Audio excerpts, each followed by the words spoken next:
company starts off by raising cash. And if you remember, in our company, we raised $100 in cash, 50 from you and 50 from me.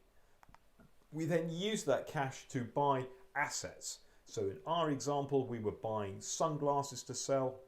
In my example here, we're going to buy Battersea Power Station, an iconic building in southwest London. But whichever way, we use those assets to trade, to generate a profit, and that profit we then turn into cash, because now we know that profit and cash are not the same thing. Now, what are the two things that we can do with that profit? Well, we could either reinvest it back into the business, and if we reinvest it back into the business, we can buy more assets and therefore make more profits in the future.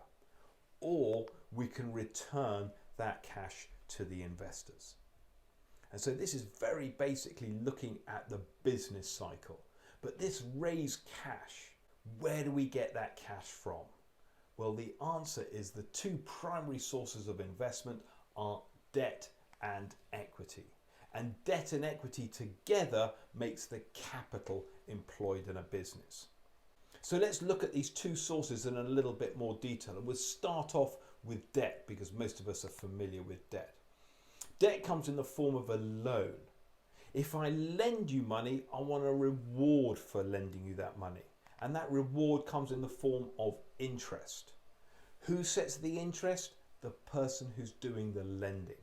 And you have to pay the interest, and therefore it's compulsory. It's what's known as a fixed income product. The capital is also repayable. So any money you've borrowed, you're gonna have to give back. So if I lend you some money, my primary concern is, can you afford the interest and can you repay the capital? Now the capital may be secured. If I lend you some money and I secure that loan on an asset, what it means is that if you can't repay the loan, I will take ownership of the asset. So for example, if I lend you some money like a mortgage, for example, on your house, and I say that if you can't keep up the loan repayments on your mortgage, I will take ownership of your house. And in terms of me, the lender, that makes that type of a loan lower risk.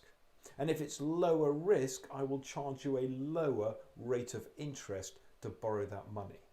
So typically in today's environment, a mortgage might cost 2 or 3% because it's relatively low risk, and therefore the lender will accept a lower rate of return. But for example, a credit card is unsecured. Therefore, it's much higher risk to the people doing the lending, and therefore they will typically charge a higher rate of interest, maybe 20 or 30% in today's environment. So now we see a very important relationship between risk and return. Now, looking at the debt, so if I lend you money, as we mentioned before, my primary concerns are, can you service the debt? Can you meet the interest payments? And also, can you repay the capital? But which do you think is most important for a company? Let's imagine that Vodafone, for example, has to repay $1 billion next month. Where will Vodafone get $1 billion from? Well, the answer is they're probably going to borrow the money. They will borrow the money over here to repay a loan over here. This is known as refinancing. And they can only borrow the money over here if the people who they borrowed for are confident that they'll be able to meet the interest payments. And therefore, for a company, the ability to service the debt, the ability to pay the interest is the most important. Because if you can pay the interest, it is likely you'll be able to refinance that loan. So, having looked at debt, now let's come on and look at equity. Equity is where you're buying a share in the business. You're becoming a part owner. And that was your $50 investment in our business, if you remember, when we looked at how a company financially trades. The income you receive comes in the form of a dividend. Now, who sets the dividend? Well, the answer is it's the directors who set the dividend, not the shareholders. And the directors can raise the dividend, they can lower the dividend, and they can cancel the dividend. And therefore, the income for the investor is very much more variable. It's uncertain.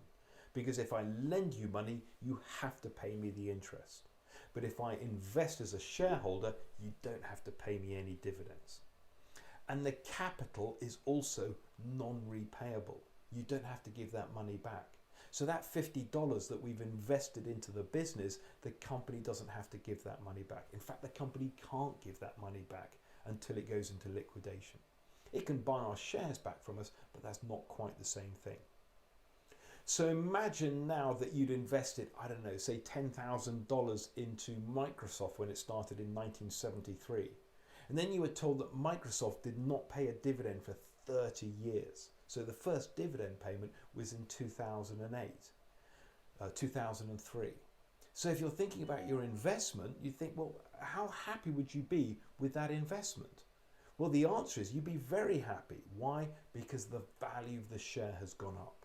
And who sets the value of Microsoft shares? The market, because it's a listed company. It's on the NASDAQ, which means that if you don't want your share, you can very easily sell it to somebody who does want your share. You need to think about this compared with, for example, your friend who's decided that they want to open a coffee shop and they want you to become an equity investor in their coffee shop. Well, if you're an equity shareholder in their coffee shop, you might not get a dividend. You're not going to get your money back. The only way to realize your investment is to sell your share. But because you're not a listed company, it's very difficult to sell.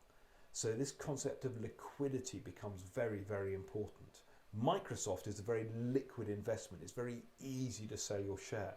But your friend's coffee shop, the share in your friend's coffee shop, is a very illiquid investment. It's very difficult to share. It's very difficult to get out to realize that investment. And so the investor's concern for the debt side is, can you service the debt and can you refinance, or can you repay the loan? Whereas on the equity side, it's, am I going to get any dividend and how do I get out? How do I realize that investment?